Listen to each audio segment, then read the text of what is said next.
All right, back. Special casino hotel edition with my great friend Alex over here. This is your second residence, right? Second residence I is mean, where you I have live. like 5 Gainesville residents, but this is Yes, your outside of yes. Gainesville residence. Yeah. So this is where the money that I make turns into more money, technically, regardless of what you may hear.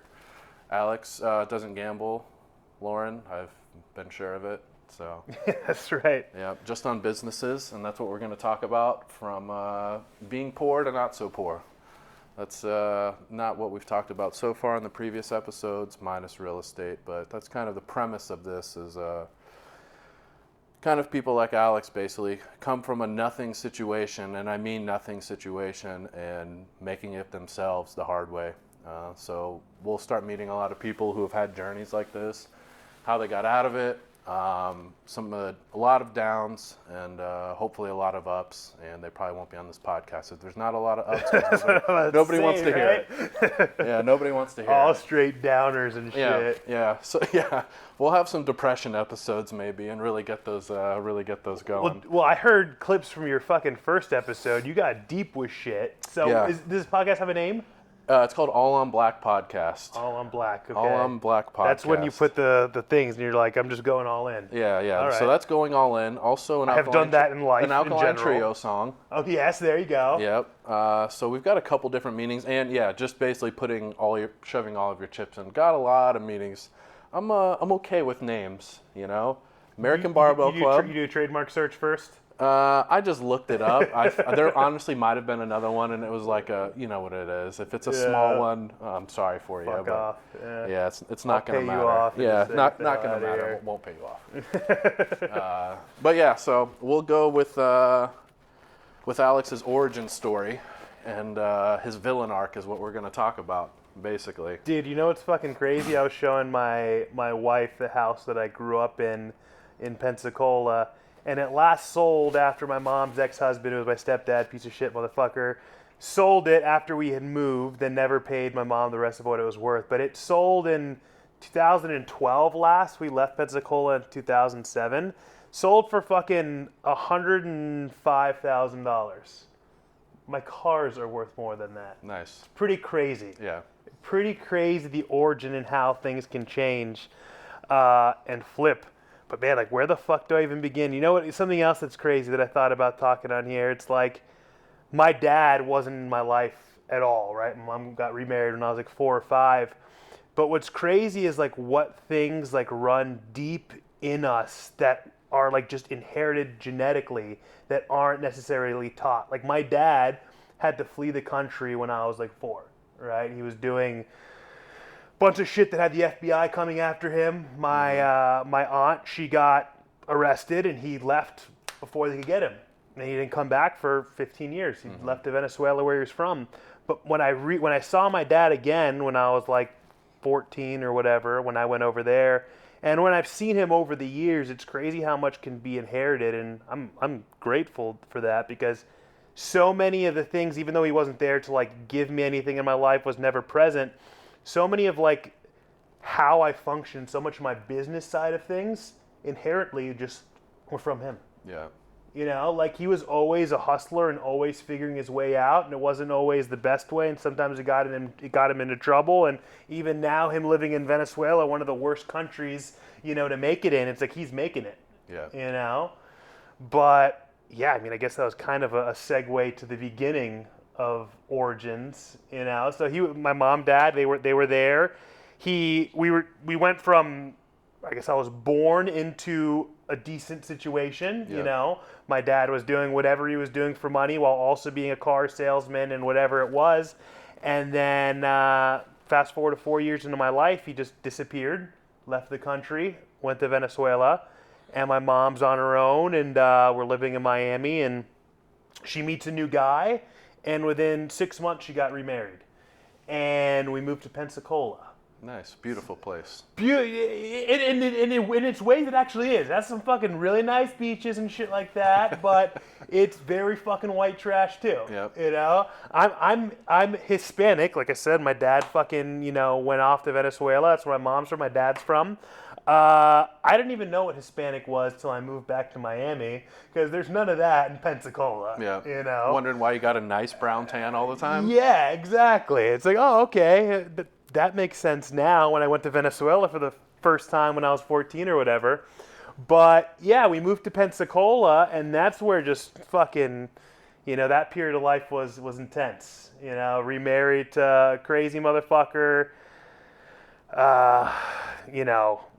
Everything that the sad story could be was there. Yeah. Abusive to me, abusive to my mom, eating off of food stamps, fucking, all that shit. But it was kind of like all I knew. It's like you don't know anything else going into that when you're 4 or 5. And there was good things about my childhood too. And I think that's something that I've learned in life is like, through all the negative, you got to look at the good shit too. You got to look at the positive. And even I was just listening to Theo Vaughn's podcast with Sean Strickland. I don't know if you've heard it yet. I haven't heard it. He went, that guy's unhinged. But Both of them? Theo's unhinged in a good way. Yeah. But Sean, he went, he had a really fucked up childhood, really fucked up, and he went really deep. And poor guys remained unhinged. And he's made a career out of himself beating the shit out of people, but just has so much anger and so much hatred.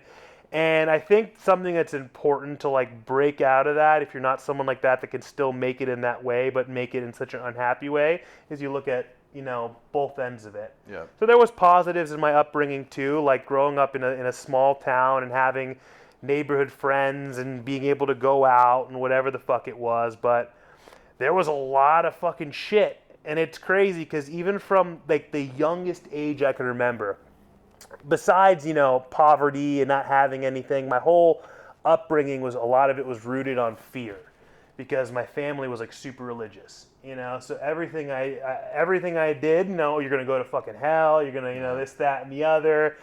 And I was just always so terrified about making any wrong decision. And I knew in my life, I didn't want my life to be how, for my children or whatever it was, how it was for me there. But it made me do a lot of things out of fear. And that's also something that's carried over to success too. You make strategic decisions and how you navigate things. Out of fear. Out of fear. Yeah, exactly. Running ghost out of fear. Yeah, right. But out of fear of, before it was I'm going to die and go to fucking hell, or it's out of fear of everything could be taken away and they go back to that position of poverty at any fucking moment.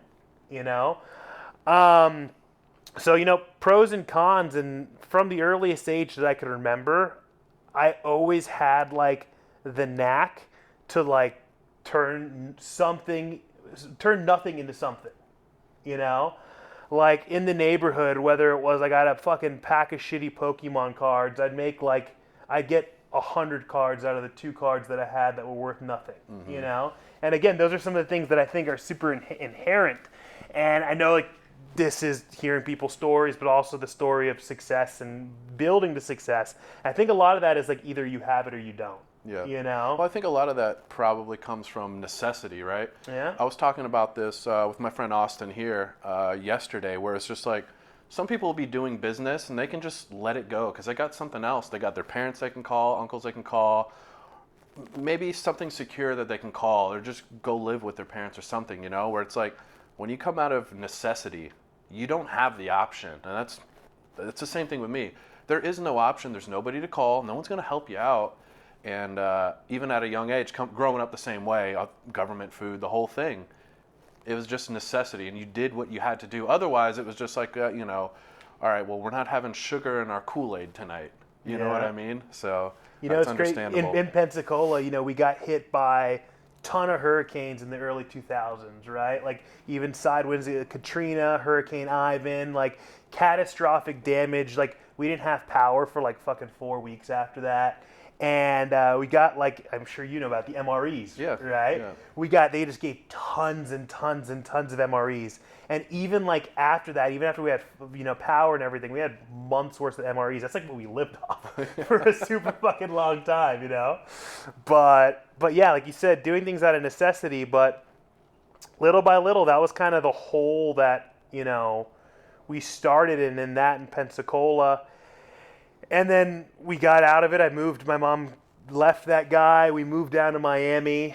And a lot of like what I've learned is from observation too. And it's, as a kid, like whether you want to or not, like you see things and you learn it. Whether you're going to replicate it or do everything that you can to not replicate it, So like my mom, she got divorced, and like I said, that house that was worth, $100,000, whatever, she was entitled to half of that.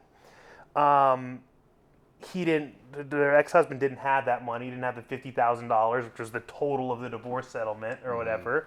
So he gave her like 20 grand and still owed her the rest of it, which he never fucking paid to this day. When I was an adult, I was like, let me go get the rest of that money for you, Mom. She wouldn't let me. And we moved to Miami, and my mom thinks, we're rich with $20,000 or $25,000, and we moved to Brickell. Literally, we moved from a really shitty house into Brickell because my mom was always a big dreamer and thought that things were going to work out for us. And we lived in Brickell for 6 or 7 months. My mom couldn't get a job that made any money. We lived off of all that money, burned through all that money, and immediately were completely fucking poor. And then moved to Coconut Grove, which I ended up living in the Grove in some regard for most of my life, into this tiny place that was like $700 a month, kind of bordering the hood, that it was just a 1-bedroom and a living room. And it was me, my sister, my mom. And I lived in what was actually like the storage closet. That was my room. And that was that was the second part of my childhood, going from the house in Pensacola to this house that I actually lived in like a closet from when I was like 14 until I was like 18. And that's where the business side of me started blooming. That's where I became a successful drug dealer in the neighborhood of Coconut Grove at the age of 15, 16 years old, working at a supermarket. And that's where like my years of drug abuse and alcohol abuse and everything were festered in the perfect hippie town or hippie area of Coconut Grove. When did you start drinking? When did you start doing drugs? What was and why? Was it just around, or your friends, or like, oh, I'm just gonna do this? So I didn't know anything about it, even though like in Pensacola, I went to one of the worst middle schools for 6th and 7th grade, in the middle of the projects, like terrible, terrible school. I wasn't exposed to any of that. Don't ask me why. I guess it just wasn't as prevalent in a middle school regard up there. My sister, who's 5 years older than me, obviously going through all this same shit, but probably in a much worse regard because she was older and had more awareness of everything that was going on, as opposed to someone, 6, 7, 8, 9, 10, 11. And my sister, that also addiction in general runs deep in my family. Mom, dad, grandparents. So my sister, she's, 5 years older. So by the time she's like 14, 15 in Pensacola, gets in with all the wrong people. She was never home, disappeared, shows back up, blah, blah, blah, blah, blah. That part of it, didn't process to me as a younger kid. Yeah. And then we moved down to Miami. And when we moved to Miami, again, my mom, us being rich, put me into a private school. And within 4 months in the private school, I got expelled. Typical. I came from a school in the projects, acting out, getting into fights every fucking day, and it was okay. I got into 3 fights in 3 or 4 months at this private school, and they're like, this child is from hell. They tried blessing me with holy water. This is not working out. You gotta go. Yeah. Started public school in Miami, and within a week, I'm exposed to everything. Yeah. And everyone is doing all that shit. So that was, and then knowing my sister, my sister at this point, is 18, smokes cigarettes, always drinking, this, that, and the other. It was just around. So I started smoking cigarettes when I was 13. I'd get my sister's buds out of the ashtray and smoke her buds and stuff like that. And that was just all the kids in that school that I went into in 8th grade. Doing drugs, and it started just smoking, drinking, whatever it was. And then 9th grade rolls around. I go to enroll in the high school, in a terrible high school, Miami High in Miami, and I was high all the time. Within a week, I convinced my mom to let me instead do virtual school, Florida virtual school. So I enroll in Florida virtual school.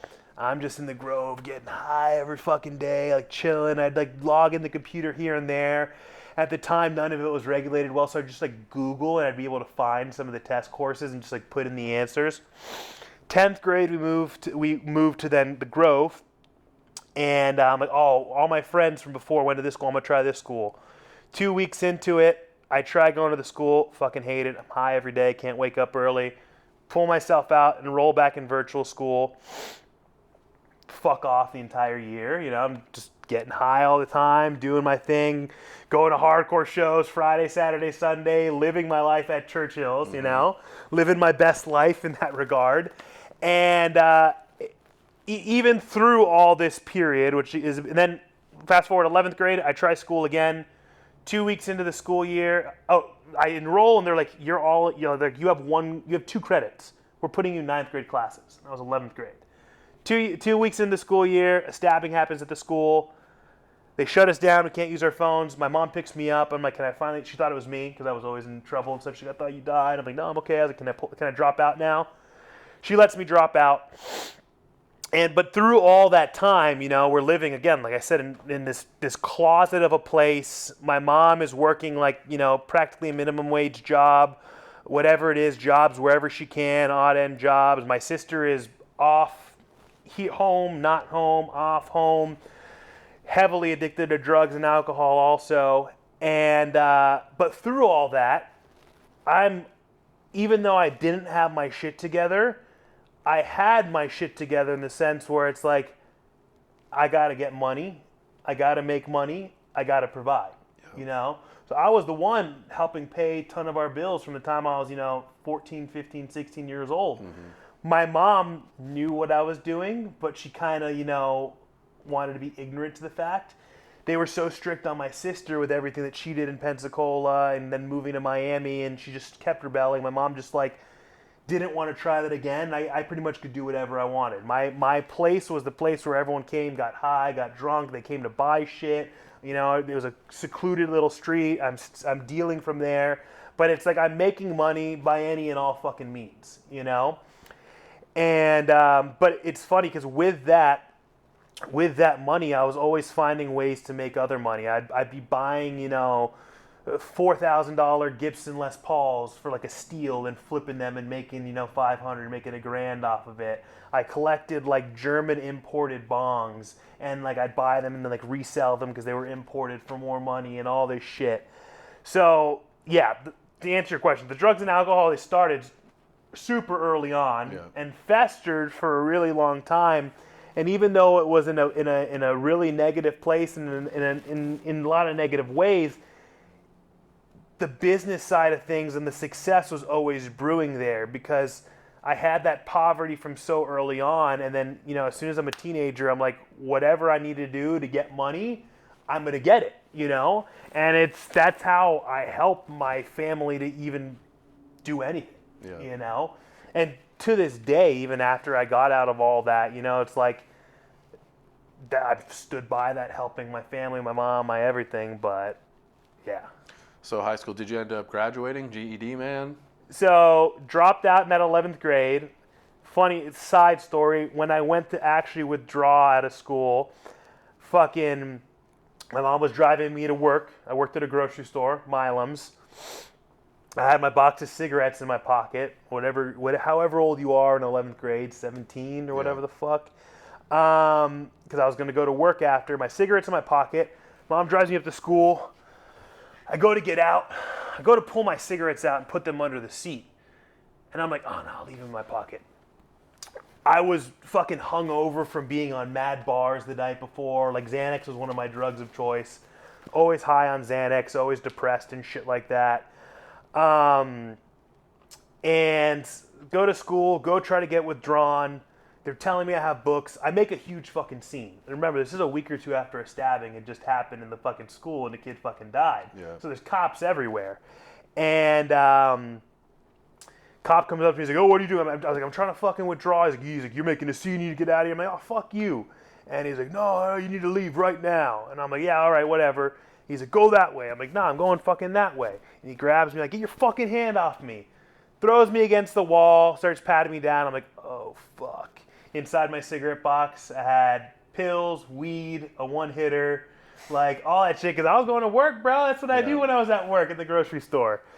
And yeah, so I got arrested. They put me in the fucking drug rehabilitation program. Obviously, that shit didn't rehabilitate anything. I had a fake fucking penis and pissed in a fake cup. But no, didn't finish school from there. I stayed down that path until I was 19. And, you know, it was a lot of just back and forth, trying to get sober, trying to figure shit out. It was, you know, it had gotten bad at that point. Like, I was heavily involved in the music scene, heavily involved in the hardcore scene, you know, at all the hardcore, the punk shows, the crust punk shows, like, all those scenes really, like, infused together in Miami. Yeah. And, like, they got along, but they didn't also. And I'll never remember, I was playing in this band, Knock 'em Dead, at the time, and Hamlet, I don't know if you know Hamlet or not, Hamlet was sober. And, you know, I was always fucked up. Me and his brother were always getting high. And he was like, yo, dude, like, something's got to give, man. Like, what are you talking about? I think he told me, like, when I was sober or high-ish. Or he's like, bro, he's like, a lot of people don't like you. I'm like, yeah, I know. I don't give a fuck. Fuck them. He's like, no, like, bro, some people want to do something to you. And I'm like, oh. He's like, yeah, dude, you've been fucking with some of the wrong fucking people when you get fucked up at shows and this, that, and the other. And that was like a really huge reality check for me, you know? Because I always had that I don't give a fuck kind of attitude, and yeah, sure, come at me. But, I mean, look, we know how the hardcore scene is, and some of the people that are in there, you never know what could actually happen, you know? And can you or can you not actually defend yourself? And that was like a really big, like, scary moment to me, because I'd get blackout, and I'd be a fucking idiot, and I'd get in fights, and I'd do whatever. And I'm like, man, like, all it takes is one wrong decision. It's like, I'm not a teenager anymore, you know, I'm an adult, you know, I'm always walking around with all this shit on me that can get me arrested, locked up, get me fucking killed, get me, you know, who fucking knows what. So that was like a coming to Jesus kind of moment. And it flipped back and forth for a couple months there, where I would stop drinking, but then I'd still be smoking, or, you know, I'd stop smoking, but I'd still be taking Xanax. And it was kind of like a vicious circle of things until February of fucking 2012. So 12 years ago, next month, I was at a show at the Talent Farm, and I've talked like this whole story before, Danny Soul, who you know. And I knew that he had owned a gym, and I had been trying to go to the gym in near my house on and off whenever I didn't wake up and I wasn't fucked up. And I was trying to get in shape, and I knew he owned a CrossFit gym, and I knew he was next addict. And I went up to him and I talked to him, and I was fucking obliterated, because I'd only gotten high for like months leading up to that. I was doing really good. I hadn't drank, hadn't taken any pills. And then that night, I see a bunch of my boys that I hadn't seen in a while, and they had a bunch of fucking Xanax, and we were fucking snorting Xanax and drinking, and I was obliterated. And I tried talking to him while I was obliterated. Don't even remember what I said. Don't remember the conversation.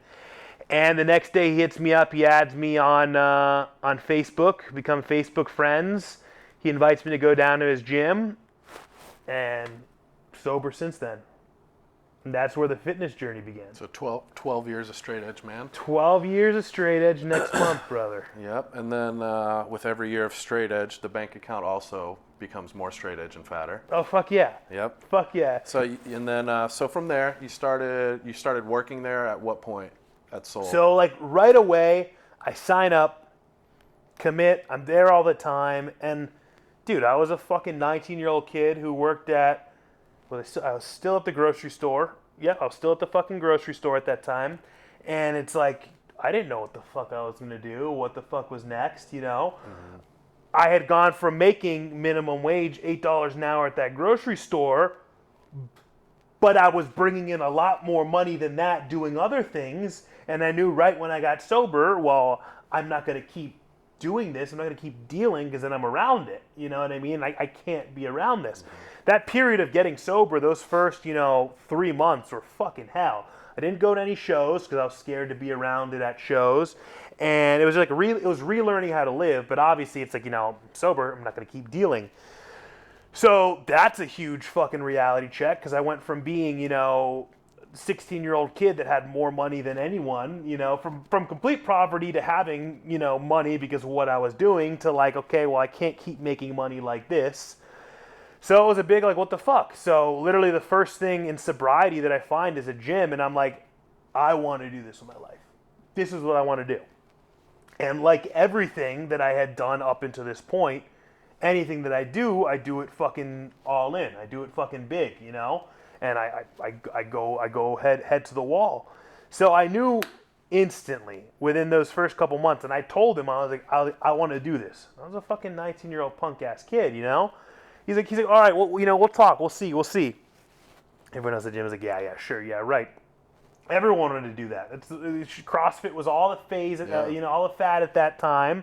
It was fucking easier barrier to entry. You get a level 1 CrossFit certification and sick, But his gym was held to a higher standard. It wasn't like all those other gyms. But, he saw something in me and shit. And it's funny because after being at the gym for like 3 months, I get past that really difficult period, 3 or 4 months, I couldn't afford it anymore. Couldn't keep paying $150 a month for a CrossFit membership when my income is only from the fucking grocery store at this point. And I'm still helping my mom pay the bills. I'm still, all that. And so I tell him, I was like, yo, man, like I can't afford it. Like, I still want to see you sometimes. And so I start going to the gym by my crib, 24-hour fitness in the Grove, $20 a month. I'm still committed to it. And like 2 or 3 months later, he rolls up to the grocery store. I'm working in the fucking seafood department. He orders some fucking fish. He's like, so when are you going to start interning at the gym? And I'm like, what? He's like, yeah, you want to intern, you want to learn, right? I'm like, yeah. He's like, all right, come tomorrow. You start tomorrow. Fucking that was it. I showed up the next day. The way that I'd get there every day, I didn't have my fucking driver's license till I was like 20 or 21. Thank God that I fucking didn't, because who knows what the fuck would have happened. Back in the day, no Uber and shit. I would take public transportation everywhere to get all the fucking shows. Metro rail, buses, this, that, and the other, and to get to work every day, to get to the gym, take the Metro mover, then a bus, take a bike, all that shit. And I bust ass to get there every single day between working at the grocery store and being there. And I didn't let up. It was funny because when I started, he told me, he's like, hey, you being here doesn't mean you're going to have a job. Like there's absolutely no guarantee of a job. This is just you like soaking in and learning. An apprenticeship, learn the knowledge. Who knows what could happen after, And after that point and before that point, there had been tons of people who interned at that gym who wanted to come learn the knowledge. They're there for a couple months. They don't get a job. They leave.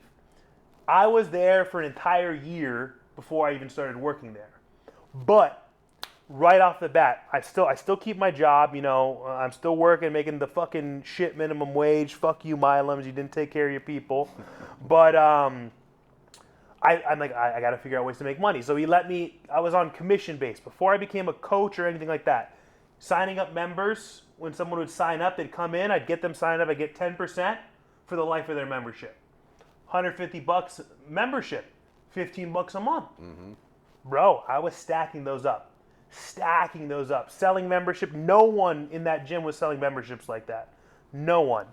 And found different ways to get other little kickbacks on commission. And so I was a fucking sales guy, essentially, before I was even a coach or person in that field. And so many people thought I wasn't going to end up being able to do it because, again, I was a 19-year-old kid, no kinesiology background, none of that shit, I just fucking knew how to put a fucking joint in my mouth or a blunt in my mouth, that's it. And I just stuck at it till a year later, he gave me the shot. He gave me the shot and I started fucking working there. That was 2013. 2013, what was your first role? I guess, what were you doing then? So, started the sales before they even gave me any classes, because all the coaches were like, what the fuck is this? Like, this guy doesn't know shit. Like, why is he going to coach our classes? I was allowed to do personal training. Okay. And again, if I sold someone on personal training. Yeah. So it was all on me. It was like, they're not giving me anyone. Like, nothing is handed to me. It's up to me to find those people. And it's funny, because I created a whole market in that gym that was never there before. People, when they came to CrossFit gyms, they came to CrossFit gyms for CrossFit, to sign up for a group class, okay? I think if personal training was offered, I don't even know if it was offered at all. Maybe there was like, one or two coaches had one or two clients. I created a market in that, in the sense, in the sales side of things, when I'm showing these people around the gym, explaining them what CrossFit is, putting them through, we would give them free like 15-minute one-on-one workouts to show them what CrossFit is like. I used my negotiation and my sales to convince people, no, like, sure, you could do that CrossFit $150 a month, but you're going to be looped in with 10, 12 people, or you could just work with me. So I started stacking tons of personal training clients, tons of personal training clients. And then at that same time, little by little, I start getting handed some boot camp classes. Not even in the gym, outside of the gym. We went and taught them at a park, getting paid $10 a pop. I'm a nobody. I'm a newbie. But at the end of the day, that was more than the fucking $8 getting paid at the grocery store. I was fucking stoked on it. But with those people that I was converting to personal training, I'm like, I'm a numbers guy. I'm like, oh shit, I'm getting 60% of this $60. Fuck, I'm getting paid, $40 each time I see this person, $35 each time I see this person. This is fucking sick. So over those next couple of years, I built that like a motherfucker, because right away I started realizing in an industry like that, and I knew that from the grocery store too. I was always in the grocery store, how many hours can I work? Can I get there early? Can I stay a little bit longer? When you're doing things on an hourly basis, you only have so many hours in a day, so you can only get so many dollar figures for each of those hours. So teaching a class for $10, $12 isn't as advantageous as working with someone individually. So right away, I'm like pushing myself in all those avenues, like breaking the norm of what's in that gym and what everyone knew, and making a lot of people fucking pissed off. In those first couple of years that I was there at that gym, I climbed to the point where I was making more money than anyone there. Danny would even like make jokes, but like kind of like, salty to an extent, like, damn, you made more than me this month. You know what I mean? Like when I was 21, so my first 2 years there, I was making like $50K a year. Which for a fucking high school dropout, it came from nothing, clearing, a little over $4,000 a month. That was fucking huge for me. Yeah. Because even the money, the good money I say that I was making when I was selling drugs, I wasn't some fucking kingpin, you know what I mean? Like I was slanging shit to the people around the neighborhood. $4,000 a month, I was fucking ecstatic, But that internal side of me was always like, I need more. I need something more. I need more. I need to grow. I need more. And that's around the time where you met me, right? Yeah. I think we met in like 2015-ish. Probably about 10 years ago, something like that. Yeah, because I left Seoul 2016, 2017. Yeah, I think we met 2015. Yeah. Yeah, I think it was like, I think we first were Instagram friends. I knew about American Barbell Club. And then we formally met at like one of the USPA meets, like the Thanksgiving Throwdown or some shit like that, when you had your long, luscious hair. R.I.P. USPA, Florida. Hey now.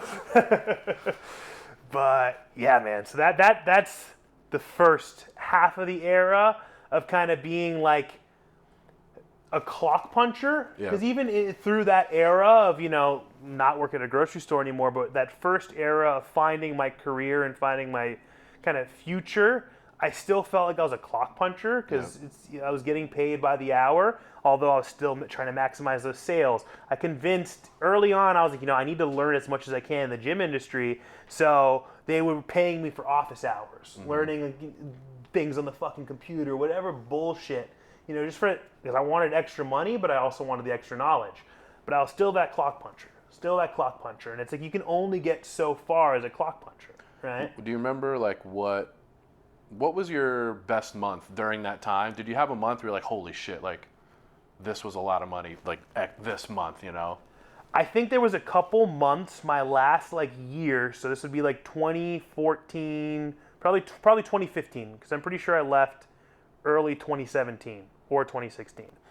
So probably 2015, end of 2015. So this is about 2.5 years into my career, right?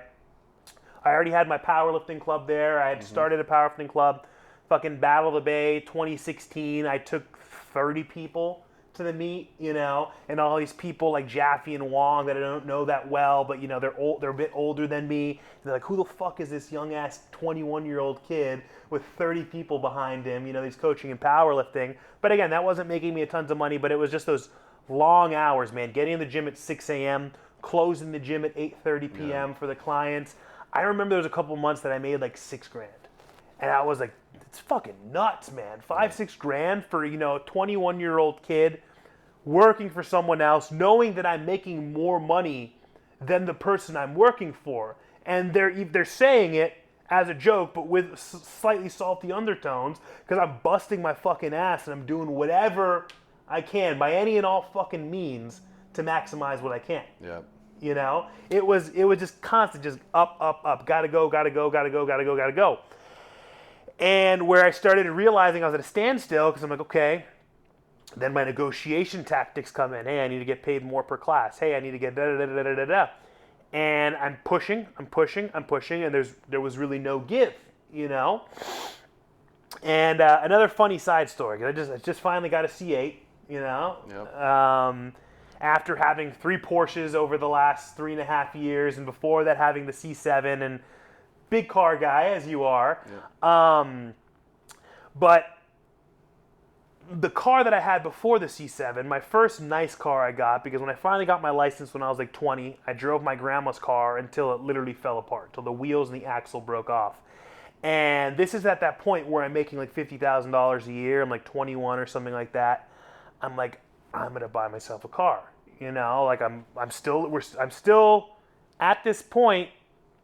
At this point, I'm now living with a roommate because we separate, we split. My mom moves into a different place. We bought a house for a short period, helping my mom pay the house. Lost the house. Again, my mom, I love you. If you're listening, I know you listen to these podcasts sometimes. Never made good financial decisions. ever. And I wasn't in a place financially strong enough when we had that house temporarily, because it was right around when I got sober, but literally had to lose it in like 8 or 9 months.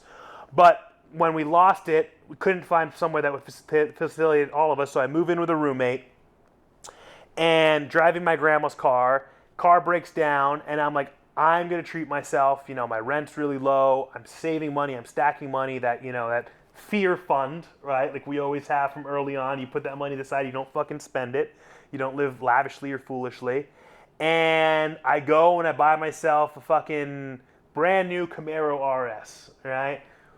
A whopping $28,000, brand new off the lot. Add the leather package, add a couple things, big V6, 200 horsepower, whatever the fuck it is. But my first nice car, and I'll never remember, because it lit a fuel under me where it pissed me off, but it also like fired me up. Where my old boss, he was like, "You're a fucking idiot. Like, why'd you buy that?" And I was like, I can afford it. No, you shouldn't do that. You don't know. What if you get less classes? What do you do? And I was like, all right. And that like lit an even bigger fuel kind of to me, where it's like I knew I wanted to keep growing and keep exceeding where I was. I was already in a great position, way farther than I had anticipated.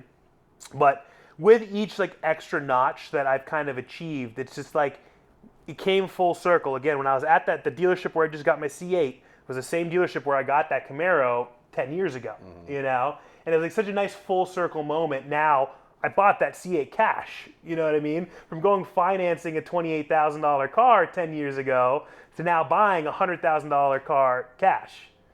So, yeah. That's a big difference from selling some eighths. Yeah. Coconut Grove. Yeah, dude. So you went from all right, you were at Seoul, and then when transitioned from there, or what had you moving from there? I guess was it kind of the wall that you hit? So it was really frustrating, because I was in a place in my life, and this is something that it radiated in me and kind of fueled me for a really long time. Where when I was in that position, I'm making $50,000 a year. I'm like, what's the expiration date on this? How long will this last? And again, that's like the fear in the back of my head always. I'm like, how long is CrossFit going to be relevant like this? How long is this gym going to still be here? Like, what's next? What if the gym closes down tomorrow? at the end of the day, I'm not really fucking qualified. I don't have any, any shit like that. There's always a fear. And I'm like, what would I do next? Would I get into fucking real estate? Would I do this, that, and the other? Something completely unrelated to fitness. I knew whatever I do, I would be okay, but it was always a fear in the back of my head. Then seeing that kind of point where I was maximized financially, not making more, they were unwilling to meet me with any more financial, even though I was bringing a lot to the gym. Fucking, you throw Stefi and Hayden into the mix, right? Stefi and Hayden, if you guys don't know, these are people in the fitness industry, owned Hybrid Performance Method. They trained at Soul, right? I knew Stefi before she started dating Hayden. She was an intern doing her undergrad there at Soul. They start dating. They start Hybrid there, essentially in the gym. They do their first photo shoots essentially there in the gym, to the point where it became like a kind of a conflict and they got kicked out of the gym. So then I stay close to them, I stay talking with them, and in that period of like end of 2016, early 2017, I have a couple dinners with them, and they like start having me ghostwrite some programs for them, because they knew like I'd established powerlifting club, I was good at what I was doing, but it had to be clear that it was ghostwritten because there was kind of a conflict and kind of some animosity there between, the gym and them starting a business in a gym, and when that gym offered programming online. So it was a conflict. So fast forward, about 8-9 months, a year later, summer of 2017 is when they approached me and they're like, we're going to open a gym. They're like, how much are you making there right now? And I'm like, I'm making, X, Y, Z. And again, at that point, it was still about $50K a year. Hadn't really grown. I was still comfortable. I was happy. I was still living below my means, putting money to the side. And so they're like, what if we offered you blank, as a salary, I'm like, whoa, salary, something I'd never heard before. I was used to having to punch that clock, teach the classes, work with people. And they're like, we'll give you that, and you can do personal training here, and you keep 100% of it, as opposed to before the gym was getting 40% of it. Bring your clients over, train them here, keep all of it. We'll pay you the salary, and we only need you at the gym 20 hours a week. I'm like, what the fuck? I was like, yeah, no brainer. But then obviously I started thinking about, what about this current situation I'm in? I need to have some loyalty. I've built something here. I do feel like what I've built here is kind of at the end. And, so I approached my old boss about it, and before that I had asked Hayden, I was like, what if, can I work the 20 hours in the mornings at your gym in Wynwood, hybrid gym, and then I still go to Seoul, coach my powerlifting club, and do shit in the evening? He's like, yeah, I'm fine with it. If Danny's fine with it, I'm fine with it. I'm like, okay, cool. So I go, I sit him down, and that was a big no. And that was essentially, in a nutshell, the closing of that chapter. Yeah. And I think we've talked about it. And I try to talk about it in the most tactful way possible. But it's like, that's also life and business and friendship. And it's really hard when they all intermingle and all go together. But sometimes that's just how life is. You're in this door, you're in this place with this person for a certain amount of time. And then eventually it fucking shuts, and it might shut abruptly and not in the best way, but it is what it is. Yeah. And so that's pretty much what happened with that, and I transitioned over to hybrid. And then, all right, so the hybrid years, I mean, we talked a little bit about it, before we got everything going and stuff. So you've got your 20 hours there, which ended up being a lot more than that, down the road. And that transition period kind of, from what I know, from just knowing the business, right, kind of gave you, not like an unlimited budget, but like kind of, I feel like let the creativity really blossom out, where it's like, all right, let's like build something up. You don't got to worry about the expenses. Just make it big. Oh, yeah, 100%. And I literally use those exact words. You learn on someone else's dime. You learn on someone else's expense, But I was always, because the way that I am, I'm very strategic, and I always do things in best interest. I'm not like, oh, let's spend $100,000 here, just throw it up in the air and see what we can catch, I always utilized finances and money and made decisions as if they were my own. And, so over those periods, I went from everything completely changed after that. I went from, like I said, being a clock puncher to helping run a multi-million-dollar company to starting a $1 million clothing company and to helping operate the company to the extent that people thought it was also my company. Like the way that I represented the company, the things that I did, the way that I carried myself in the company, people thought that I was also one of the owners because I took that much pride in it. And it was awesome to be able to have, like you said, kind of those almost unlimited resources and just so many new connections and so many different things to see that it's like I was able to take it and run with it like this. But could 99% of other people be able to do that? Yeah. No. And that's something I've said on so many podcasts of like the people were like, oh, I want to start a gym. I want to work for myself. I want to, be successful. Bro, 95 to 98% of people can't. And they won't. And they're clock punchers. And they'll always be clock punchers. Yeah. And there's nothing necessarily wrong with that. You know what I mean? But I think it's like there's either characteristics that you have or you don't. And so that's why they saw me and they knew that I had those characteristics and I was someone that should work for them. And starting with just someone who was a little gym manager, but over this course of those years, just snowballed myself in that position. Yeah, I mean, talk about some of the things in that era though that you created, helped create, put on, things like that. Like, what were like some of the highlights, I guess, from that area where you're like, yeah, like I made this a big thing. Literally, it was within 5 or 6 months in the company because, like I said, it was summer of 2017, and I knew right away when I made that change over, I'm like, this is a sea of opportunity to go from being someone who before that. I was a USPA judge. I was going to all these USPA meets, taking my team, and my teams. I was limited in the fact where it's like, I in 2016, again, before I started working for Hybrid, I ran a super total meet, unsanctioned super total meet, right? Because the gym that I worked at, we had ran a bunch of Olympic weightlifting meets for years and years and years. I was in the powerlifting scene, wanted to run a powerlifting meet, do it unsanctioned. That was my first exposure to running meets. Super total meet. So Olympic weightlifting, snatch, clean and jerk, powerlifting, squat, bench, deadlift. So you got to do all 5 on the same day. Not many people run those meets, but around that time it was cool, kind of niche to do. People were talking about Trevor it, and nobody Jaffe did it. Yeah, Hayden and Trevor Jaffe were head to head. Yep. And Hayden narrowly beat Jaffe because Jaffe tore his hamstring on his last deadlift. Yep. Because it was a hot, sweaty, shitty warehouse, but just fun fucking time. But so that was my exposure. I'm like, okay, now I'm in this company. I could do this. I could do that. Summer 2017. Right away, they give me all that freedom. They're like, do what you want, this, that, and the other. I was like, we need to run a meet.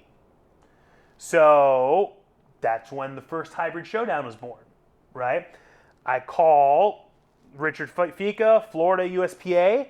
I'm like, we want to run an amateur pro meet. We want to have these people who they were their connections, who they already knew from their times of, Stefi being already climbing into the sport at this period. We want to put some money up. We want to have these people come out for a big fucking meet. Because at the time, the big meets were like Bossa Bosses. Stefi had just traveled and just done Bossa Bosses. She's like, let's do something fucking cool like this. So that was my first brainchild, which essentially became something which is one of my very successful businesses to this day, running competitions. Something that the barrier to entry is minimal. Almost anyone can do it nowadays. They can run a meet, but at that time it was harder. And that also a whole other side story because we sanctioned at USPA the first year. I didn't have full control of it. After that, became WRPF, and from there I finally had full control. But that was one of the first areas of freedom and also utilization of resources and money that I was able to use. Oh, they have money they want to put up for prize money. They this, that, and the other. We can do all this stuff. We could build a stage. We can rent bleachers. We can lose money on this meet because it's good for the brand. you got on board, you helped sponsor that meet. You know, I don't remember how much we gave away that first year, but again, that was all within, because that meet was in December or something. That was all within those first 6-7 months of being there, putting together that first meet, and then getting to meet so many people and make so many connections that became, you know, so valuable for years to come from that first conception and brainchild. And then with that same thing, it's like, you guys are listening to this, you're either from the gym scene, you're from the hardcore scene, probably one or the other. It's like, fucking band merch was always a big thing for us. You know what I mean? Like, I had boxes of band shirts, loved band shirts, sold, the gym that I'd worked at did a bunch of different band rip-offs, you know, Misfits, Rancid, Judge, whatever shirts we had. And I always loved that side of things. And I'm like, man, I want to figure out a way that I can bring this over to this new company that I work for and run with it. So again, within those first 6-7 months, you know, they were making shirts that just had their standard logo on it. I'm like, let's get cool with it. We make a couple out there graphic tees. And they start selling. They start selling well. And I'm like, hey, we should make a business out of this. And it's funny because I remember at the time, I have to actually thank you partially for this, because you and I had a conversation where you're like, man, I'm really busy. I'd like for you to do something, help me do American Barbell Club. Yeah, that's right. Yeah, You're with the like, merchandising. Yes. Yeah.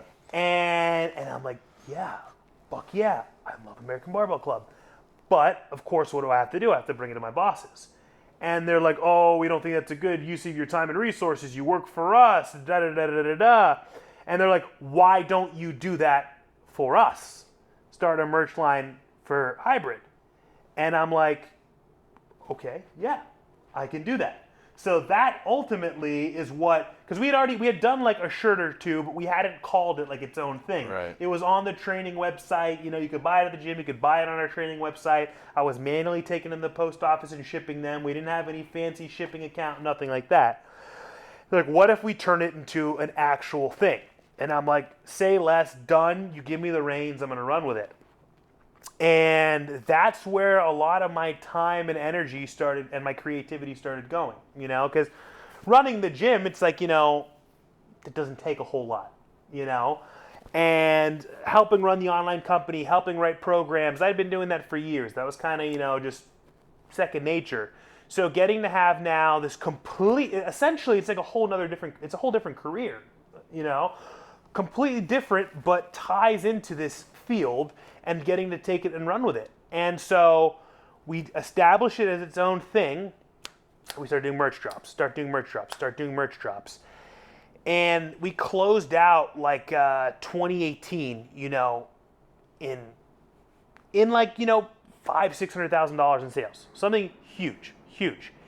And at the time, you know, we're sending it to print shops, having the stuffs printed, you know, coming up with the drops. And then that's where my business mind and my always more mind came in. I'm like, well, why are we giving someone else that business when we can do this ourselves, you know? So I'm like, I know someone who's done screen printing. We can buy all this machinery, spend 15, 20 grand, which will pay itself off in one fucking month, you know? And that's, again, where they gave me the checkbook. They're like, all right, we trust you. Let's do it. And we did. Get a warehouse and increase production, increase amounts of drops, to the point where then that second year, 2019, you know, it did over $1 million in sales in a freaking fitness, you know, graphic tee company that is some kid from the hardcore scene who liked band merch just kind of started coming up with different ideas. And it gets to, then that's kind of where the ultimate, you know, boil over happens. You know, end of 2019, I'm seeing all this money coming in. I'm seeing all these finances. I'm taking so much pride in what I'm doing. And I'm like, fuck, I'm not a clock puncher anymore, but I'm doing all this for someone else, you know? And I was like, why don't I just do this all for myself? You know, which is the scariest leap. Yeah, of course. The scariest leap. You and I had so many long phone calls about it, and I owe a lot of it to you because you pushed me, but you also helped talk the reason in the sense. You didn't just say, dude, don't be a pussy, go do it. You know what I mean? You're like, here's how and why it can work out for you. Here's how and why it might not, you know? And of course I was doing that myself too, you know? And to this day, every decision I make, you have to do that. But when you have someone else that you respect and has done a lot of that themselves, it helps a lot also. And those are like two of my biggest business advice things, pointers that I give to people is every decision you make, it needs to be extremely, extremely calculated, extremely thought through. Like every best case, every worst case scenario, like calculated as fuck. And then everything that you do with your businesses, but also in your life needs to be, and this I didn't learn till more recently because money got the best of me a little bit a couple years ago, you know, living lavishly, but not over lavishly. But everything I do is well under my means. Yeah. You know what I mean? And I think that's where a lot of people backfire, whether they're in a good job position or have their own businesses, is if you try to live in or above your means, that's where you get fucked. Yeah. You know? So it's like everything that I have, that I own, that my businesses own, it's like I'm here, I'm spending here. Yep. You know? I'm not pushing levels of debt. I'm not doing any of that, you know? And yeah. I remember those times specifically because I remember calling you because you were living Miami man life for a little bit. Rolex buying, Porsche buying, Gucci store, all of this. Because hey, I mean, I was doing the Gucci store, so asshole. yeah. You took me there the first time, bro. So yeah, the first one, nice birthday gift, you know. But I remember we had called, you know, and it was one of those things where it's just like, and it is Miami, you know. That's partly why I'm like, man, like, you know, when Marcus and Jordan and you were living there, I'm like, some of my most respected friends live there. I was like, man, I could go there and like, you know, have friends that are like doing stuff and this and that. I was like, the other end of it is I know how I am. And, you know, it's like playing a game of catch up almost in Miami, and it never ends and it's never enough, you know. But on the other end of it, coming where we come from, and I say this to fucking a million people, it's like, if you never had Jordans when you were little and you want Jordans, you're going to buy fucking Jordans when you can. Oh, yeah. And if you never, so you had to live it, and I did the same exact fucking thing. I needed to live it for a certain amount of time where it's like, okay, I did this. Know for myself, like, know what I like and don't like out of living a certain way, right?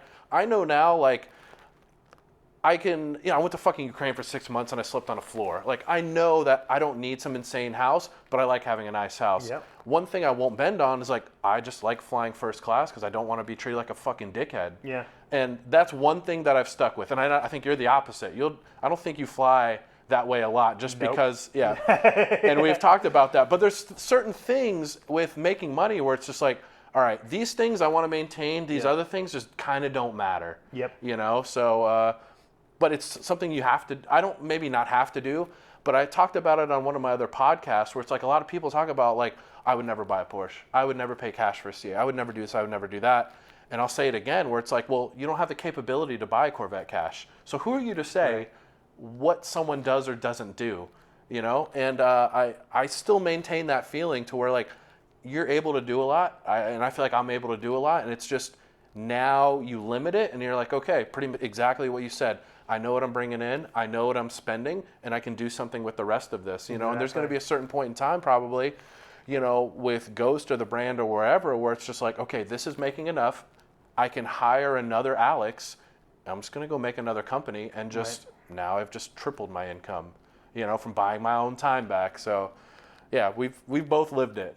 Yeah. Yeah. And again, it's just finding that proper balance, and because at the end of the day, it's like, we're all sad souls in a way that we want fulfillment and we want to feel good in some way, you know? So it's, you got to give a little bit to yourself, but just find that proper balance. But I can't tell you the amount of people that I see and that I know, and people who fuck, man, make less than what I was making 10 years ago when I was stoked about making that $50,000 that are, have a $500, $600, $700 car payment. It's like it's just fucking nuts. So it's just finding that right balance and that happy median, but also like giving into yourself. But it's been the kind of like a lot of learning over the last couple of years of experiencing that, living that, making the difficult and scary decisions to leave, go off on my own, the potential of failure and who fucking knows what. But like I said, to pull back to what I said when I was working at that gym all those years ago, the CrossFit gym, it's like, I'm like, how much future uncertainty is there here? How long can I be here in this gym or even in this industry? How long will CrossFit be around? Start working for Hybrid, making, significantly more than I was making, at the old gym, climbing up. Growth was slow, but growth was steady. I see my bank account growing. I see how much my paychecks each month are growing. But I always had that like, what is the expiration date here? Yeah. How long do I have here? Will this company dissolve? Will this, that, and the other? Will it get sold? Will it just all fucking hell break loose? And that kind of also is that driving point to just kind of keep pushing and keep growing. And then I can finally say that it's like I'm in a place in my life, and it took, again, fucking 12 years in this career, if you'll call it that, from when I got sober when I was 19, and I'm 31 now. It took 12 years to finally feel like established and safe, where it's like I have way less of that just kind of fear of like everything being stripped away from me, but look at everything that went into building to get there, And because again, we just talked about then all that time in Hybrid, leave in 2020, and then it's just been years of now building everything but for myself. And goddamn, the amount of fulfillment that you have when you know it's all fucking yours, and no one else needs to see the numbers in those fucking bank account. No one else needs to fucking look over any profit and loss statement. No one else has to cut a check except fucking you. Goddamn, that feels good. But before you got there, let's see, got married. Yes. Left Hybrid. Yes. Started your own companies, multiple companies. Yes. Bought the building that your gym is in. Yes. Painstakingly. Yes. So a whole lot of transition, because you went from, like anyone else, you go from the guaranteed money to, well, hope this works. Yeah. All of that happening at that same time. So I guess go into kind of, your deal with Ghost, starting that out. Where it started from to buying the building and everything kind of involved in that, because this is kind of like, it's always been a growth trajectory, but it took a little sharper, northern route at this point. And so that is exactly to where the piece that I preach, the calculated decisions go. When I was working at that CrossFit gym, all I thought about is, one day I want to own my own gym. One day I want to own my own gym. Early on. Then I start working in the back, working in the office, hearing my boss say that I'm making more money than him. And I'm like, God damn, maybe I don't. And that's where I start having those questions of, well, what's actually going to be next for me? Then go start working for Hybrid. Through all those years I always thought about what's next, but never once did I think I want to open my own gym. And again, because I'm working in apparel, I'm working in clothing, and I'm seeing how much money that gym is bringing in, and that gym was operating in the red. It wasn't, it was very niche powerlifting, an expensive area of Miami, not a densely young populated area of Miami that would go to a powerlifting specific gym. Tons of competitors in that area. I'm analyzing all this stuff, but just also knowing Miami as a whole, opening a gym, not on my mind at all. What became and what got on my mind in 2019 is I can't keep doing this for someone else. I need to do it for myself or with someone else. So, Go Strong Equipment, to make that side story quick, launched in 2018. all started by a DM. I was one of the many things I was doing for Hybrid. I was managing Stefi's DMs at the time. Used to get tons of DMs from companies. Let me sell you my fucking, butt plug trainer and all that stuff, And I see an email or a DM, Go Strong Equipment. Hey, my name's Tim. We're starting a new company. It's going to be equipment. We'd love to send you a bench. If you guys know me, I'm a fucking bench guy, right? And at the time, we just had beat up old TSS benches that were the shitty ones that fucking indented after 2 fucking months. And I'm like, new fucking bench. I'm like, fucking say less. Start talking to the guy. And we were in the process of, we were about to move from that first Hybrid location to a new location. And we were going to expand. And, expand from literally a 1,600 square foot place to a potentially 4,000 or 5,000 square foot place. We didn't have equipment for that. Start talking to the guy. I bring it up to Stefi. She's like, no. I don't want to do. I don't want to some random person. I'm like, I don't know, man. This seems legit. Against her will, I kept talking to him. I look up the guy because he tells me like his pitch of his company. I'm like, who the fuck is this guy just starting equipment? See his company's. His family company's been around 100 years, steel manufacturing, multi-million-dollar company, and he's the fucking president of it. Look him up. He's a power lifter himself. I'm like, okay, this guy fucking seems legit. Within a week, me and him are just getting tight. Start sending me 3D I'm like, can you make monoliths? Because I knew I was going to start doing WRPF. Sends me 3D renderings of monoliths. Start sending me all this shit. Make that long story short, me and him got super fucking tight. And ultimately, again, for someone else, because this wasn't for me. This was, again, for the company that I worked for. But this is just what I did. I built and I created opportunity for that company, whether it was on their own dime, their own expense, or for their own gain. I negotiated ultimately a deal that got us $100,000 worth of equipment, the entire gym outfitted, with the launch of that brand. We had clauses in the contract, because again, there's so much uncertainty. What if this stuff that he's never made, we get it, and it's all hunks of shit? You know what I mean? We'd void the contract, we'd make him come pick it up, we'd send it back, this, that, and the other. But I knew it was going to be fucking legit. So that was April of 2018. All the equipment gets delivered. He launches Ghost as a brand.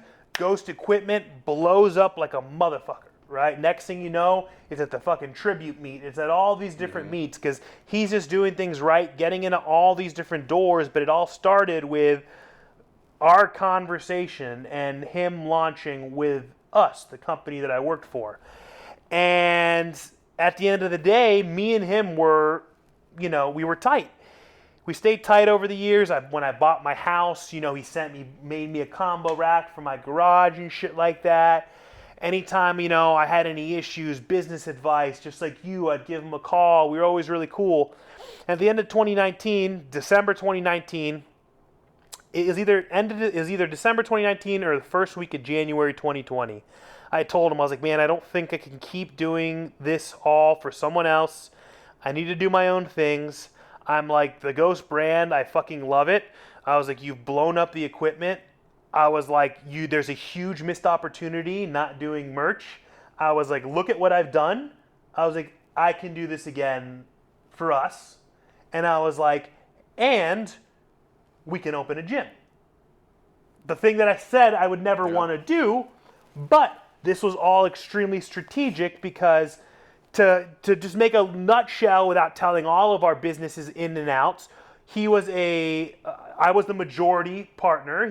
He was a small minority. He was ultimately the silent investor. He manufactured all the equipment that ran as a debt against the company that we both owned together at no interest. With a reasonable payoff structure. Mm-hmm. So ultimately, I opened a gym with $0 out of my fucking pocket. It was the ultimate connection and opportunity, but also showing what I can bring to the table with my expertise for what was his company, and now making it mine in another regard with the gym, and making it, ours with a regard to using his, intellectual property for merchandise and going beyond what he's currently been doing. And he's a smart business guy. He likes me. He's like, done. Let's do it. And that was all early 20. I'm sorry, I mixed up my dates. That was 2020, end of 2020, early 2021 when I quit. Officially quit, leave hybrid. No one knew what I was doing. I didn't want to tell people. You know, I didn't want people to know I'm opening a gym, and I was just like, I just got to go my own way. And essentially, I picked up exactly what I was doing for someone else, but now for myself. I started that Ghost Apparel. We relaunched as a rebirth by full screen printing company. But now at this point, I do a business initiative which I had wanted to do for them, but we had never implemented, which is me doing brand consulting for other brands, doing printing for other brands, helping other brands build their own apparel stuff. Essentially kind of what you wanted me to do for you, but I was limited. I couldn't do that because I worked for someone else. And bro, it's only been 3 fucking years.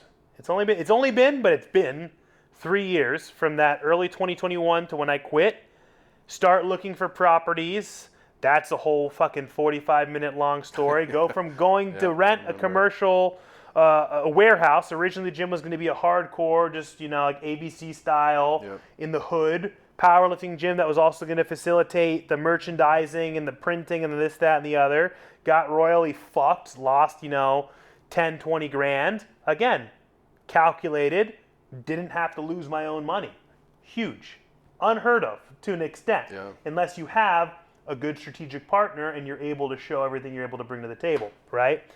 But I mean, the way the cards lined up, August 2021, I find this fucking insane spot of this other guy who was trying to buy it, and we became real estate business partners where we bought the property together, and he has a smaller minority share strictly on the property and the holding corp for the property, and own a $2 million commercial property.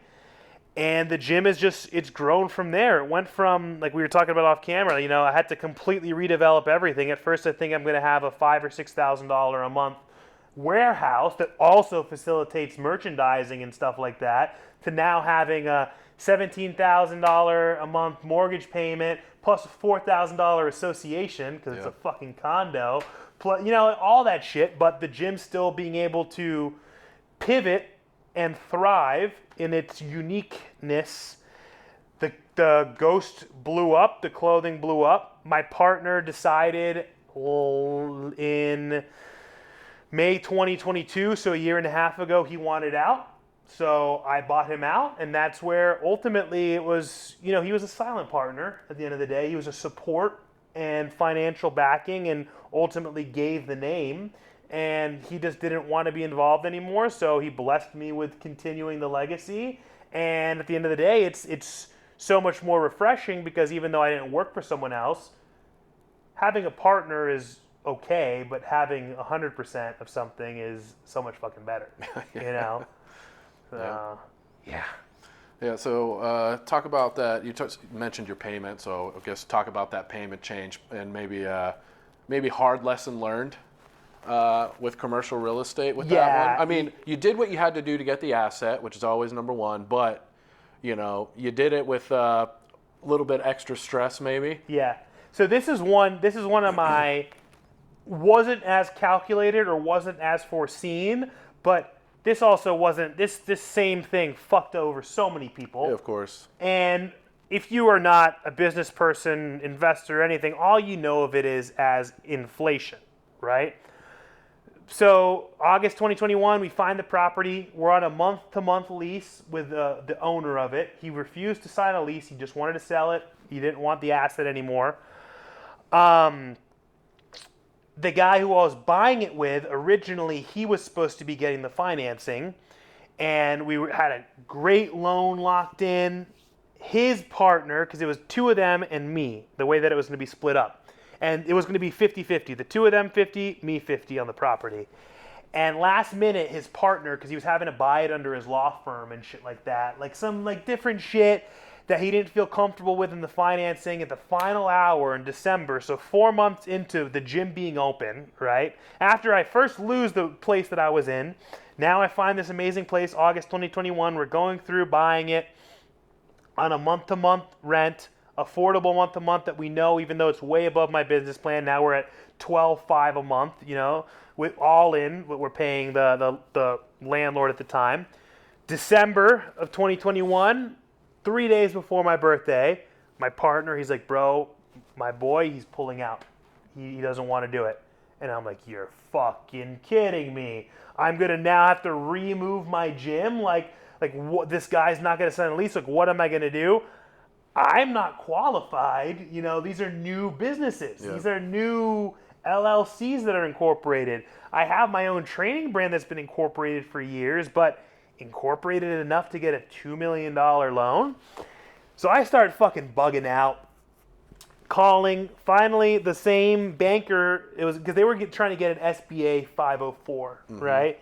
And if we would have fucking closed when we were supposed to fucking close, it would have been fixed at like 4.1, 4.2, something like that, Yeah. right? Because my boy, the reason why it couldn't be fully in his name is because he had just bought a $4 million warehouse for his fish business. All right? You been to Flanagan's? Yep. So, funny enough, my partner, his partner is Jimmy Flanagan. Oh, all right. Nuts. They own Flanagan's Fish Company together.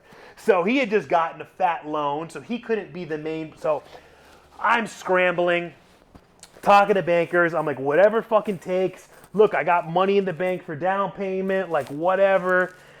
So like, no, this is fine. We have a loan option for you. I'm like, you do? Like, I'm like, these are new business. No, it's a startup. You're okay. You have a home? Yeah. How much is your home worth? Oh, you have $1 million equity in your home? Oh, yeah, definitely. We can give you a loan. You're going to have to put your house up as collateral. No fucking problem. Go ahead. Put my $1.5 million home up as collateral. I'm not worried. You know what I mean? That was all calculated because I knew it was going to be okay. I knew the gym had already been open for 4 months. It was doing well. Memberships were going up. I knew if I had to pull from other companies temporarily, I could. Not a big deal. We fucking, within 2 months, right? It went from August to December getting the bad news we're not closing. From then December to February, closing the property, fucking stoked. You know, I signed on the fucking dotted line. They explained shit to me, but it was my first time I didn't know what they were really explaining. You know what I mean? This is the kind of loan we could get you, you know, considering, like, you know, it's just you. All right, cool.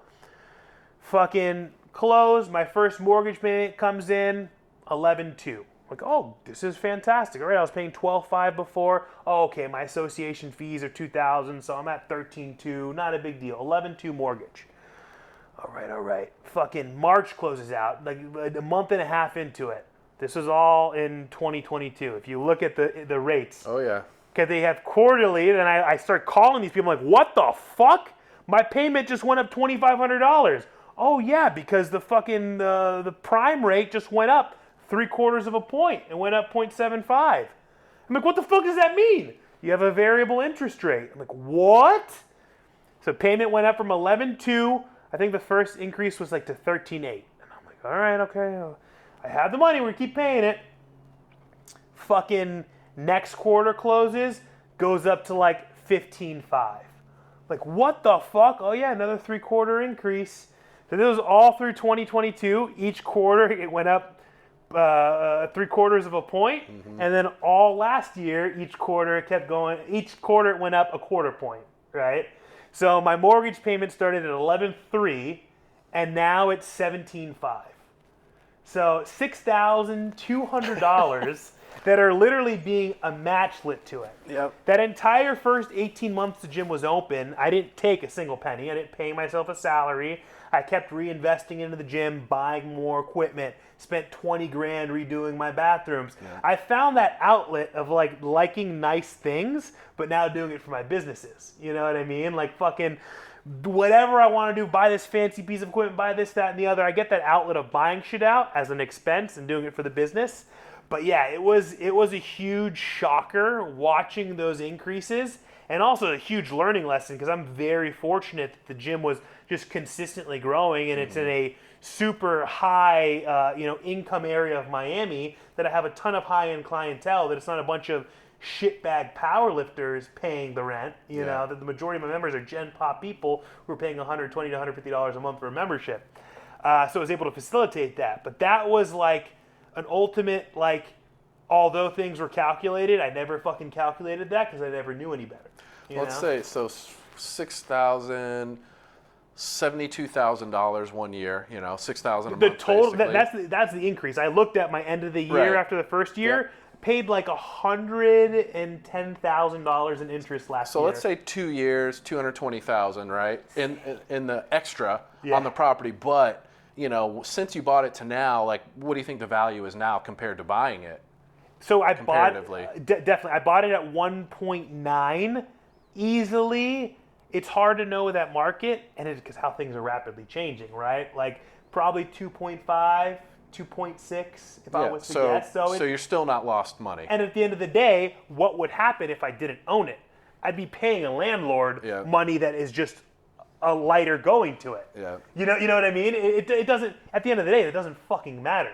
Because at the end of the day, well, let's say you were in a 3-year lease, and that 3-year lease is up, and the landlord now, which is happening to so many fucking people in Miami, I know multiple gyms getting closed down because lease is up. Oh yeah, the new market rate now. Oh, you're not paying fucking $12 a square foot for a warehouse anymore. You're paying fucking $30. And their rent goes up 150%. And it's every year. There's the good and the bad of it, because you hear people being like, fucking landlords are pieces of shit, basically. That's like pretty much like everyone our age or younger. Right. Fuck landlords. So I'm on the other end. I'm a landlord. You know what I mean? And it's just like, I understand, but it's good for me and my family. Yeah. Because I made the choice, and then you made the choice to buy your house, which you have a ton of equity in, to buy the building that you're in, a ton of equity in. And this is from doing Xanax, fucking drug dealer kid from not that long ago, less than 15 years ago. It's like a 180 in life. But with that too, I talked about that with ABC, because when I closed the building for ABC, everyone was just like, oh, I'm sorry it closed. They were like very apologetic. And to me, I'm just like, I don't really care. I was like, as a business, like powerlifting culture, when I got into it, probably close to when you got into it, same time, it was like, I loved it. It was like subculture to me. Right. And then it turned into mainstream culture, and then it turned into like very picky, and turned into something I didn't like. Yeah. So when people apologizing, I'm like, I'm not mad. Like, I sold the building in 2.5 years for double what I paid for it.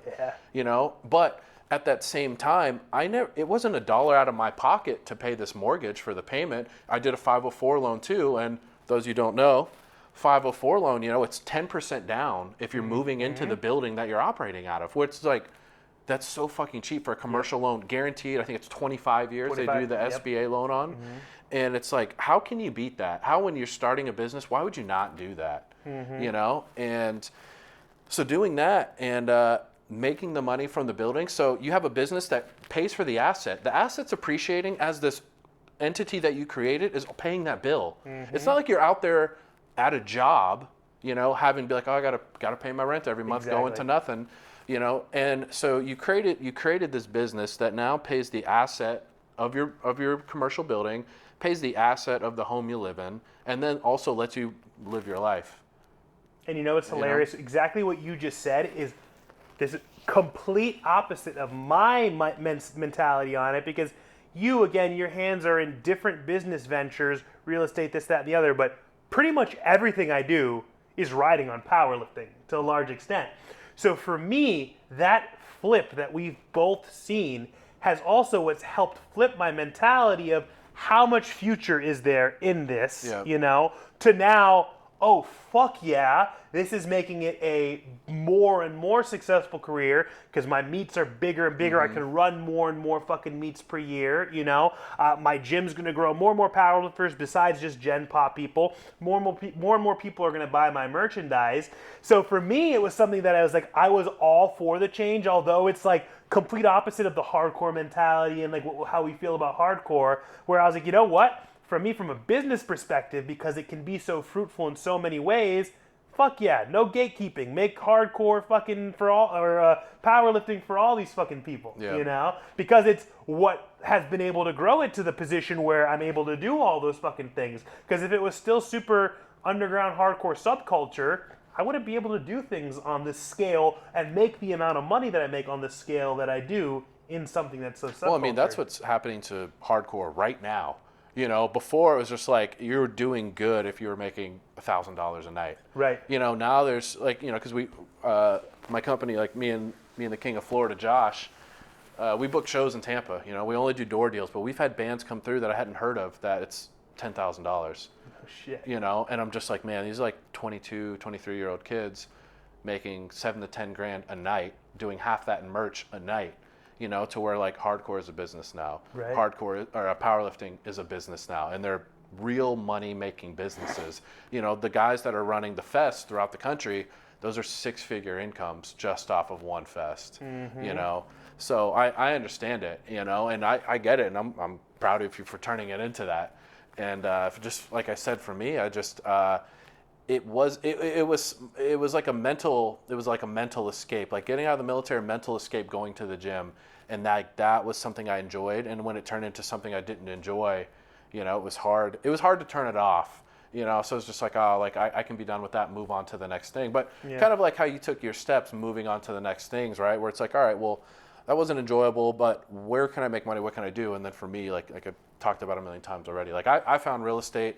It's just something that like makes sense in my mind, you know? Yeah. And I think to the normal person, it doesn't until you buy that house. And maybe it didn't to you till you bought your house for what you bought it for.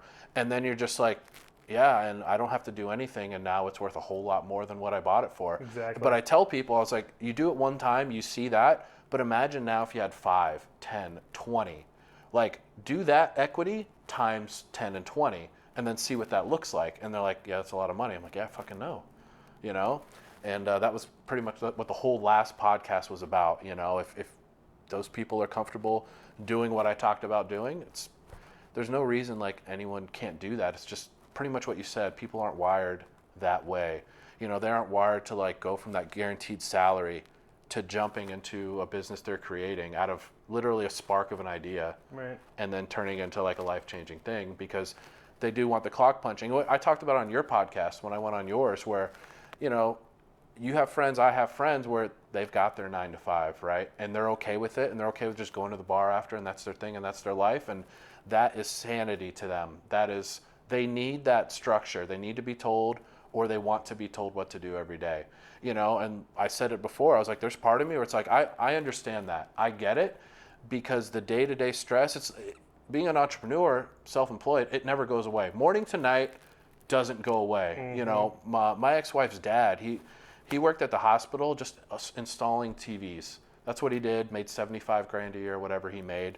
And I told him this same thing, and he's like, I don't want that. He's like, when I'm off work, I just want to be off work, and Right. I want to go to the beach and smoke weed. Right. You know, I was like, turn off, I get that, you know. And at that time, I'm like, absolutely fucking not. And like the older I'm getting now, I was like, I understand his perspective a little bit more, but still that childhood fucking poverty, and what you said before, where it's like, man, at any moment that could just be back. If you just, I feel like 3 or 4 wrong moves, Yeah. that can come right back, you know. And so now it's always, but that also leads to just working all the time because of kind of that fear, you know. It's, I'm like trying for myself at least to create something where I know it's like, all right, this is going to be there, you know, and then how can I buy my time back and do something else? Or I've got to make enough money to where it doesn't fucking matter. Right. You Exactly. know? And Yeah. that's the difference, because if you're making, you know, whatever, 100 grand a year, you can only save 100 grand a year in expenses. Right. You know, so just make more money. That's, and I mean, cocksucker thing to say, number 3 on every podcast, you know, just make more money. It's not an easy thing, but, you know, like it's just, everyone makes it seem easy. It's not really, but that's why I have people like you on, and I'll continue to have more people on, where it's like, there's so many different ways to do it. And it's not fucking impossible, because it's not like mommy and daddy fucking helped you out, Right. and it's like, hey man, here's fucking 100,000. Go start your business. Let Right. us know how it goes. If you fucking gotta sell your house and move in with us, that's okay, Alex. Yeah. Or it's just like, no, I'm gonna end up living on the fucking streets if I don't make this work, you know. And now it's fast forward.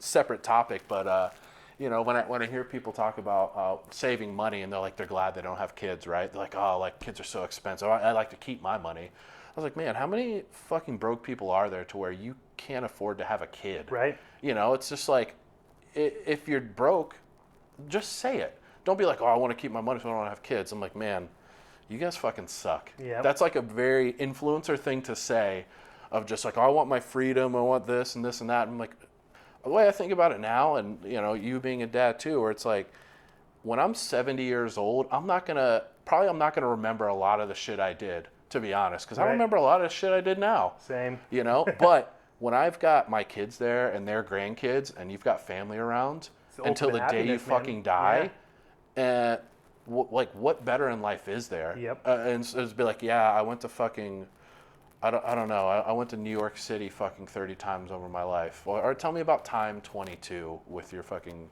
And I'll tell you what, that was one of the ultimate, literally always my life goals is, again, growing up, fucking complete poverty, my mom struggling to work, her ex-husband struggling to work, literally like there was living off the food stamps, no actual career. When all those hurricanes hit, they started a tree cutting business. Yeah. And when I was fucking 10 years old, I was helping them haul logs and shit like that, And I always knew I needed to have I wanted a family. I wanted kids. I wanted to give them a better life. I wanted to be able to provide. And even again, in all those other positions that I was at, my wife was working. My wife has a degree. She works at FIU. She worked at a university. She made 65, 70K a year, with her degree after being there for 8 years or whatever. Benefits, fantastic fucking insurance.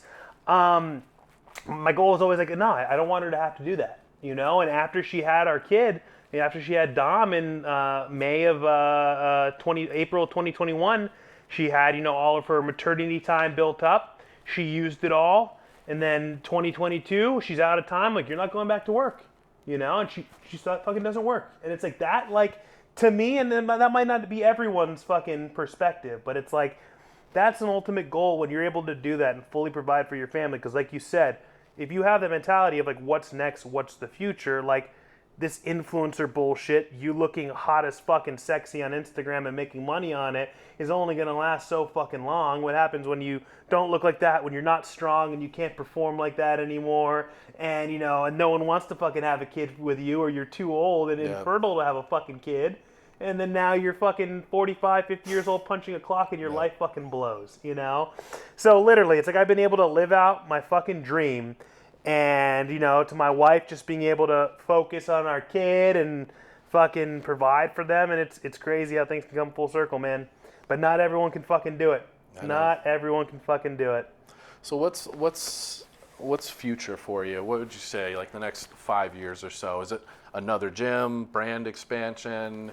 You got anything lined up? Honestly, I feel like the last year, especially with having, my son and trying to have another kid, is for the first time in these many, many years of my career that I've been finally on cruise control. Yeah.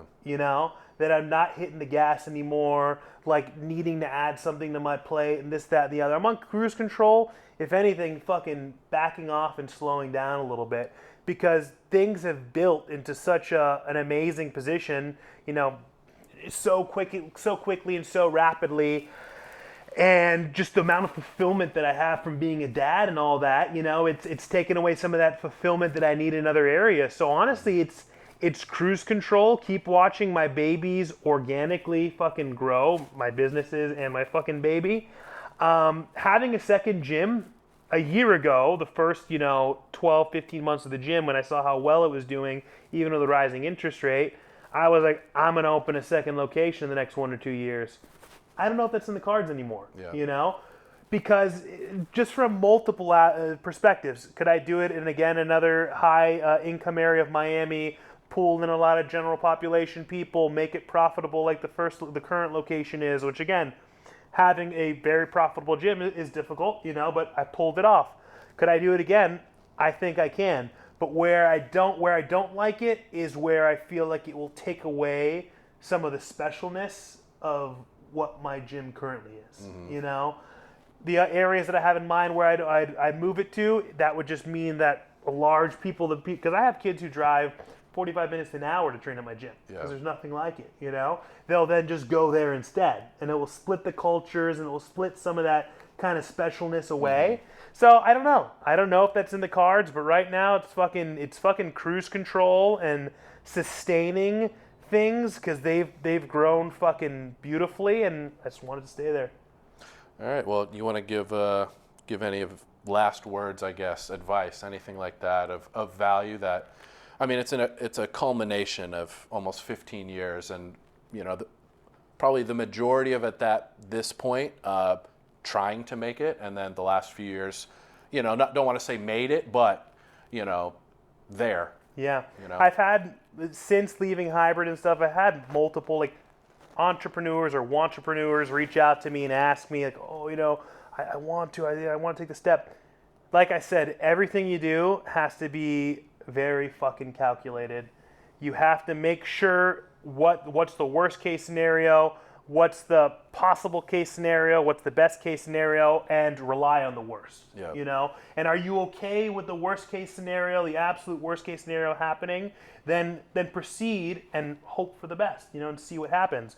But everything from when I quit, the cushy 6-figure gig that I was making, to start these multiple companies, I still had sources of income from online training and clients who I was working with.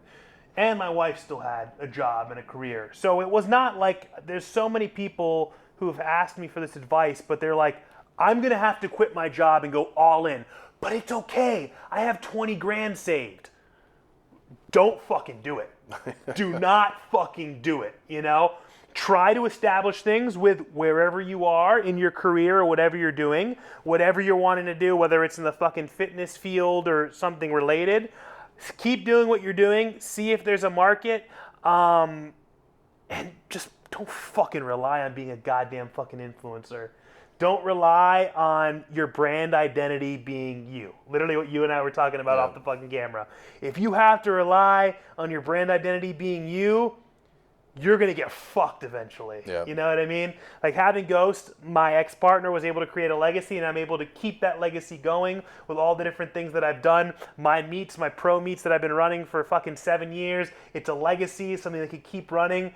But I don't have to keep fucking looking good and shit like that. I can get fat, I can get weak, and keep doing things well. It doesn't rely on this. So there's very few people, influencer, whatever, that can maintain it for a long period of time. There's so many flash in the pan, but I was telling my girlfriend not that long, we were talking about different ways people are making money these days, where it's but on the other hand, if you sacrifice for 3 or 4 years, you just go all in on basically being fucking retarded on yourself, you could probably make $4 or $5 million, and then you can kind of just fuck off and do whatever after that. That's the way the world is set up these days.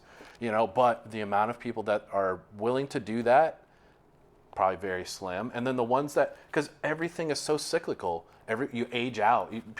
Men, especially women, don't want to admit it, but you're going to age out of people giving a shit about you for just being hot and making money.